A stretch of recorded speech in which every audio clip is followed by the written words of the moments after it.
Well, today has been a busy day. Yeah, crazy busy. So I cleaned out this tank. It was what I wanted to do was to like get it back to where I had all the gravel out, and so I took all of the gravel and put it in a bucket. And then I took my undergravel plate and shoved it as far back and over as I could. And as you can see, I put coconut husk shred, and I washed that stuff about 10 times. I added some baking soda to the water to help cleanse it. And then I rinsed it about another 6 times. It's probably going to leach a little more yet, but that's to be expected.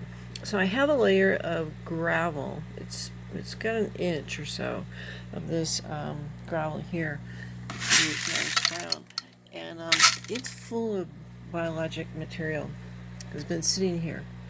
And but when I put that coconut bark in, it turned like the color of this cabinet or darker. So I drained all that off because it was just really cloudy and full of tannins from that material. So I think I've got that flushed down pretty good. So then I added my 2 bags. No, first I added that one like high mineral bag, and I put some of it over here. Not much. No, wait, I didn't do that. I put it over here around the edge and here, and then I did a little bit in the perimeter, and I filled in the little gaps in between here. It's a little slit about that long because that power head sits out from the wall just a little bit, and so there's a gap there. And so I thought, well, I'll put a little food in there. So there's some mineral there, and there's a big swath about 6-8 inches here, and about a 4-6 inch bit across the front, and the rest is undergravel plate. And I know you're not supposed to do undergravel with plants, but I just have to try this. I know it's nuts. So, so I put that high mineral stuff as a base around here, okay? And then I added the 2 bags of that eco product that I bought. I think I got that from Petco, and it's really sweet because they just had somebody locally drive it by and drop it off. That's really a nice little service. I like how the service industry has changed with COVID in a way, because I have Lyme disease, so I don't want that exposure for my hobby, right? That doesn't make good sense. So thank you to the folks who do that essential work. So I got 2 bags of that growy material on top, and I got kind of a charcoal colored, really cloudy bit here, you can see. So I decided to gravel vacuum it out and drain it down and refill it. Now these kids got a really deep clean today, really deep clean. And what I also did is I added more gravel from that tank into this one. So it brought their gravel level up another 1.5 inches, because I like that media size. And then I took some of that growing material here and put in baskets to root a couple plants. So I did those too, thinking that, some of that nutrient would help those plants form. And then I added, you can see that little grass guy there. There's one there. There's another one in the back over here. So, and I think I've just got those temporary. I did stow some others in, you can see one of my other plants that are stuck in the bark. So we'll see what happens. I'm hoping that these get a little more nutrition, that they'll recover a little more. And then I took the big light here, and I try to park some of it on this tank, and this is on a timer, so it'll cycle on and off, but it's a really powerful LED, and so it eventually will go on this tank pretty much full time. So this side of the tank I'm hoping to be like plant rich, because right here we have all this great sunlight coming in, right? And then south is that way, so we're going to get a lot of reflective indirect southern light here. So I'm thinking this side of the tank is going to get a lot of that plant material. So I'm going to drain this down and refill it. And let me show you that really quick. So I guess you can see I use the Python products. I have had this Python, gosh, well, since 1988. It's been a long time. It's still very flexible, even though it's older, and it works great. I have two different cones that go on the end. This is my longer one for my bigger tanks. I've got a shorter one for the smaller tanks, but I just tend to use the big one most of the time. But I've got this running outside, and you know, the lower that you put it, the better you're going to get drainage. And I guess you could probably see that we're drawing down now.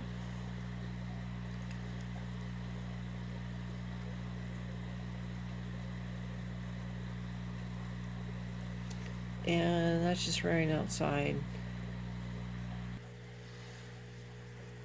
And this is the little 29 gallon that I've had for a really long time. It's a nice little tank. It's got a little small power head in that corner and a bubble bar.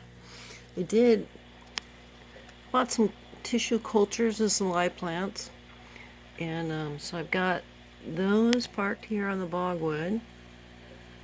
And I do know that we've got some more of those new little hair grass guys here. So those are hanging out. And I also brought home, hopefully you can see him. He's white and blue, a little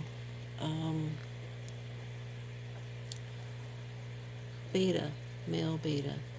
And he's just hanging out. Alright. I don't know, maybe he's sleeping up there because he's got his fins all wrapped around that plant, and he's just real relaxed. Well, he's going to move a little bit for us. He's kind of a cutie. I put him in with the Discus, and he was really intimidated by them, plus a really big tank after being in a cup.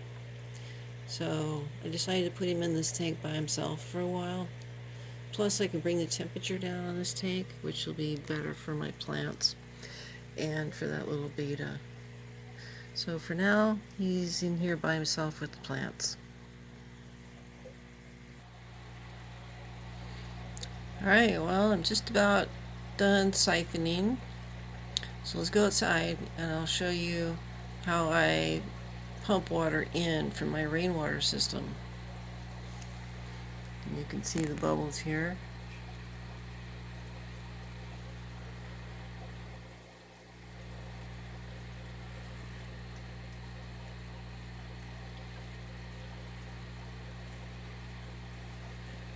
That's always fun to look at.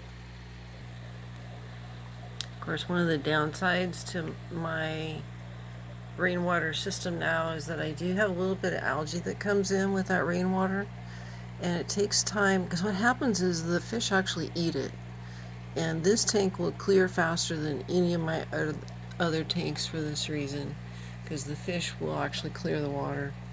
And tomorrow this will look beautiful again. It'll be crystal clear. Alright, so here's one of my two 300 gallon tanks, and you can see that the water goes in, and I actually have the water, it drops into one of these filter socks, so that it filters down to pretty fine microns. So before any water comes into the tank, it goes through that filter and drops down.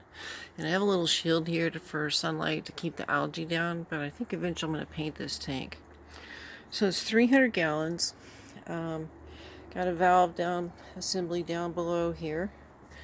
So essentially what I have is over in my collection barrel, which collects water from this polycarbonate roof, I have a pump very similar to what Gabe tells you should use, a sump pump. So here you can see basically a 1/4 horse sump pump. Really easy. And I put some mesh over the bottom with zippy ties. Um, put it in the water so that, you know, its pickup point is the low spot. Then I have a power supply that comes off here so that I can run either pump. Right now I have my supply pump turned off, but I have this small red recirculation pump, and it's like what they use for basically radiant floor heating. It's pretty low power usage. It's got 3 different settings here. So I think I'm at 93 is what I'm using. Anyway, it works pretty good. Doesn't give a lot of pressure, but it moves volume for me, which I like. It's low power. So we're going to open that valve, close off my other hose valve. This I just leave open. I do have a little mesh filter here that will try to pick up any particulates coming out. And of course, anything that gets in there will settle to the floor pretty much. So here's our supply. That is charged with water, and now we can activate it. And I have a power strip here by the back door that I can reach out and just turn on. Now you can see the light is on, which indicates we have power. You can hear the little pump running, and you can see the bubbles. Let's go inside. And there you go. We'll walk back in, and what we see, we have water flowing back in the tank, and the water level is rising.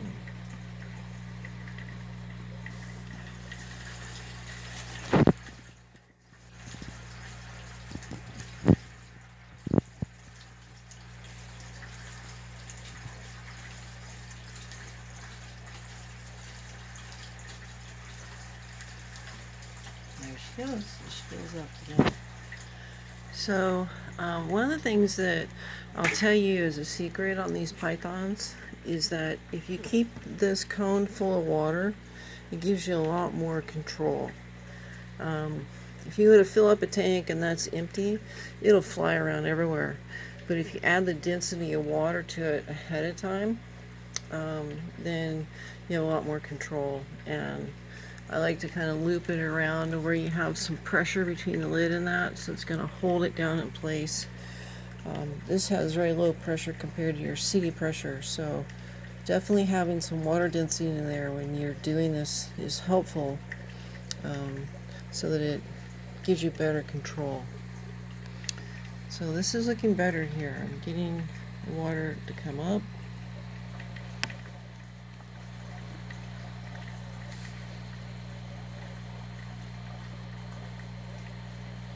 See what happens. We'll see how clear it comes out. It's definitely looking better than it was earlier.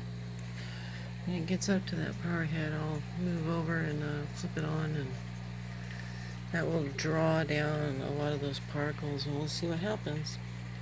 Might have to do this a couple, 3 times to get it right. But you know, it's rainwater. It's not costing me a ton of money. The downside of city water is for like every gallon of water that I pay for, I have to pay for that and for twice as much as that cost in sewer, even though I run this out in my yard. So if you pay $1 for a gallon of water in Eugene, then you're going to pay $2 for the sewer, which means that gallon of water costs you $3. So rainwater is good for a lot of things, especially in the winter like this. You know, scheduling a project when you've got free water available, it's a good idea in my mind. But I have 2 tanks, so I've got $600 capacity. $600, 600 gallon. There's the second tank right here next to my spa. That one is full of water as well, so 600 gallons. I don't have them linked together yet. That'll happen shortly. Alright. Oh, so let's go check. So today I took a stir stick and mixed up some of this Thixo thickened epoxy. And the reason I went with this is because it's wood toned. And you can kind of see the color here. It's kind of a wood color. So they have a mixing tip I decided to save that for another day, another batch. But what I did is I went ahead and I cemented this leg and the second leg here. I put this one in a bag so that I could add some epoxy around it to stiffen it without attaching it permanently. But I'm kind of excited because it's already really stable. I had a little repair that I wanted to do here, so what I did is I just took this little staple and just held that bark down with some epoxy behind it, and we'll wait for that to cure, and then I'll take the staple out. You won't even know it happened. So yeah, this main piece here got, those back legs got epoxy today, and so I'm kind of stoked about that. I've got some clips here. I'm gonna use those to attach this black tubing to the back, and that'll be the airline for it, which will be really sweet because everywhere the log goes, the tubing will go, and it'll be epoxy to the log, which will be great. So the back of this log will just be boiling with air. Love that idea.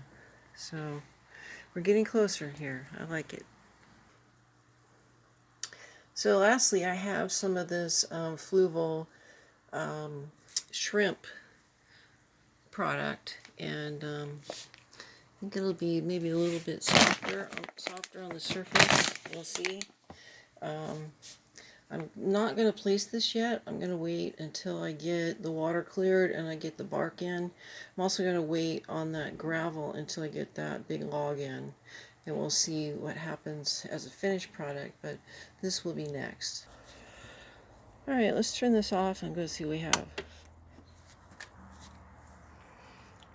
And this is the safest way to know that you're not going to lose water or not back siphon, is to make sure that's turned off. Alright, well, this looks a little better. It still has some darkness to it, but let's give it some time. I'm turn on that power head, and because we're underwater, what I'm doing here is basically pulling water down and through the filter and back up. I need a little bit more water.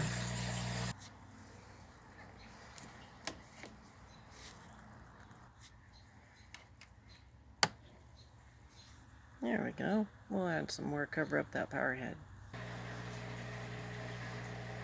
Alright, well, we're getting closer. My kiddos.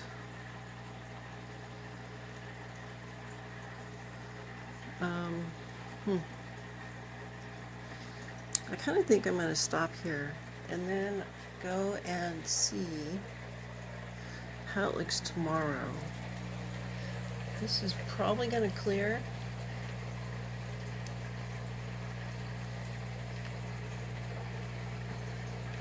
But if it doesn't, I don't want to waste the whole tank, you know what I mean, to do another water change.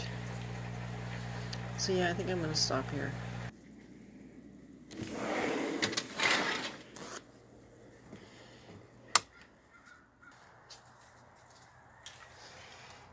Okay, and then I'm going to disconnect that so I can pull my python out and lock the door tonight.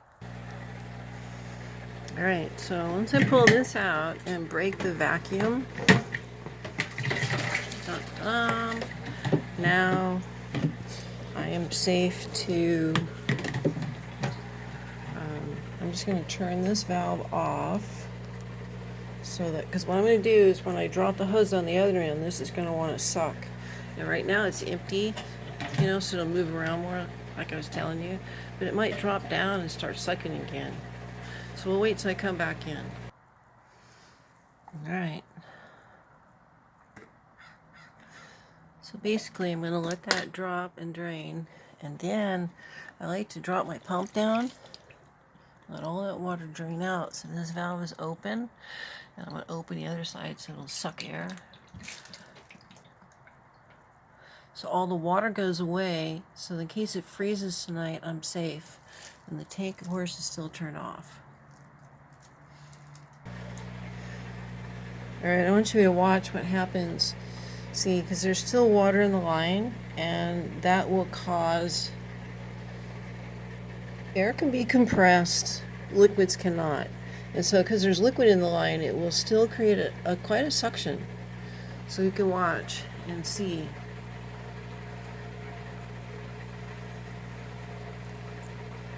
So just by opening that valve, you can see you could potentially start draining your tank again. Oh, not quite. Good.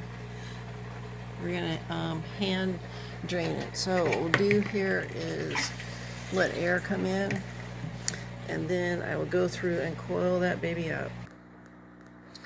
All right, I got that drained out and put away now. Yeah, actually it doesn't look terrible. We'll see how it does tomorrow. You can see I got the power head running. So hopefully that will clear itself. I don't have a heater in here because I dumped my heater into this tank because I needed it to come up quickly. We're up to 84, so pretty soon I'll be able to drop that back over into its home tank here. But right now the water's going from about 35 degrees up to 65 or so in the house.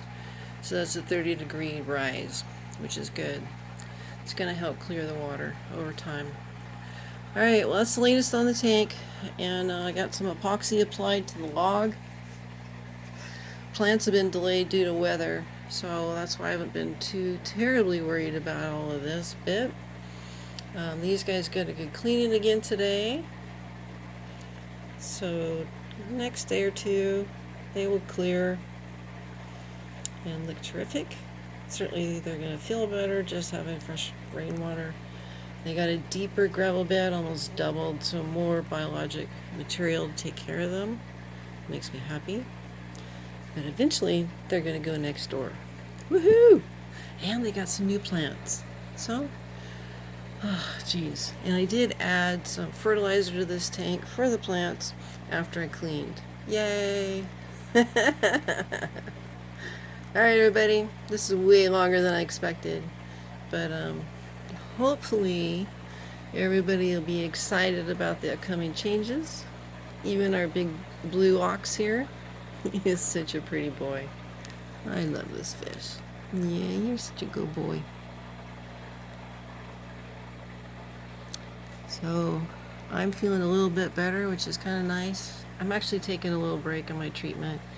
And again, I got to get through all these temporary dental things so that I can start eating my vegetables again. But we're getting closer. Got a few more weeks. But at least I'm up puttering again, and I'm really happy for that. So thank you, Dr. Parsed and Smile Live Dentistry here in Eugene. They really have worked hard to get me my root canal and now my 2 new crowns, which is going to get me tuned up and feeling much better. Okay, everybody. Dive Grail Deb here, signing out. Love everybody. I hope you enjoy the fish. Bye-bye.